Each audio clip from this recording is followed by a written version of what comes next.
Жыл сайын Бишкек шаарында мыйзамсыз жайгашкан капиталдык жана жеңил типтеги курулуштар көбөйүп, көркүн бузуп келет. Жада калса кээ бирөөлөр жөө жүргүнчүлөргө арналган жолдорго да имарат куруп алганга барышат. Акыркы жылдары буга өзгөчө көңүл бурулуп, чаралар жасалганы менен алардын саны азайбагандай. Мисалга алсак, 2019 жылы 2600 күркөлөр алынган.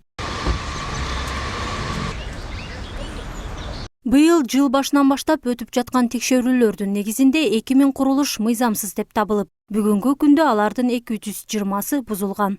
7 апрель көчөсү менен Чүй көчөсүнүн кесилиши боюнча велодорожка салынган жатат. Ошол жерде бардыгы 33 объект мыйзамсыз туш келип жаткан болчу. Азыркы маалда тиешелүү чаралардын баары колдонулду.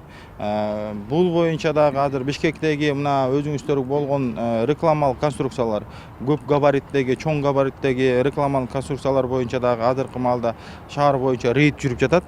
2 күндүн ичинде эле 12 рекламалык чоң шиттерди алдык. Мындан тышкары шаардын ири көчөлөрүндө жайгашкан борбор калаанын көркүн бузган павильондорду да бир типтүү киоскторго айландыруу демилгеси көтөрүлүүдө. Учурда жаңы соода саттык объекттеринин бир нече эскиздери даяр. Муну ишкерлер да колдошкон, бул демилге жыл аягына чейин ишке ашары айтылат. Ушул жеңилдетилген типти алып барган бөлүмдүн кураторлору уже жерлер менен чыгышып, арендаторлор менен ушундай жумуштарды жүргүзгөнгө иш алып барып атышат. Мисалга айта кетсек, ушу Московский менен Советскийдин кесилишиндеги арендаторлорго түшүндүрүү иштерин жүргүзүп, что бул павильондордун сырткы келбетин оңдош керек деп жана эскиз иштелип чыккан эскиздин негизинде жумуштар жүрдү. Анан ойлоп атам, бул жумушту жалпы шаар боюнча жүргүзүш керек. Анан арендаторлор дагы ушу Бишкек шаарынын тургундары да бизди ушу түшүнүү менен кабыл алып, ушул багытта жумушту алып барабызго деп ойлойм. Мындай демилгени шаар тургундары көптөн бери күткөндөрүн жана Бишкектин көркүн ачууга дагы көп иш жасаш керектигин айтышат. Жакшы болот да, конечно. Таза болсо аябай жакшы да. Камоктор бир элге мешайт кылат, арган башка нерсегечи. Алып койсо жакшы болмок? Алыш керек, конечно.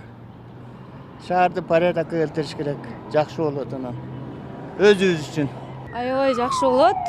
Бүт ушул дүкөн, кичинекей дүкөндөрдү алып салса, чоң маркеттерди салып койсо аябай жакшы болот. Бардыгы жаңы болуп, жаңыланып турса жакшы, шаар көркүнө чыгып турса жакшы.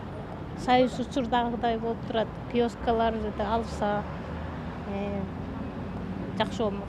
Жолдордун кеңейишине байланыштуу да көп объекттер алынары айтылат. Муну менен кошо жөө жүргүнчүлөргө жана велосипед менен жүрүүгө арналган жолдор да көбөйөт. Учурда Чыгыш 5 кичи районунда жана Байтик Батыр көчөсүнүн Аларча резиденциясы менен бир айланган 2 велосипед менен жүргөнгө арналган жолдор жайга чейин курулуп бүтөт. Мындан сырткары Профсоюзный көчөсү боюнча да долбоор түзүлүүдө.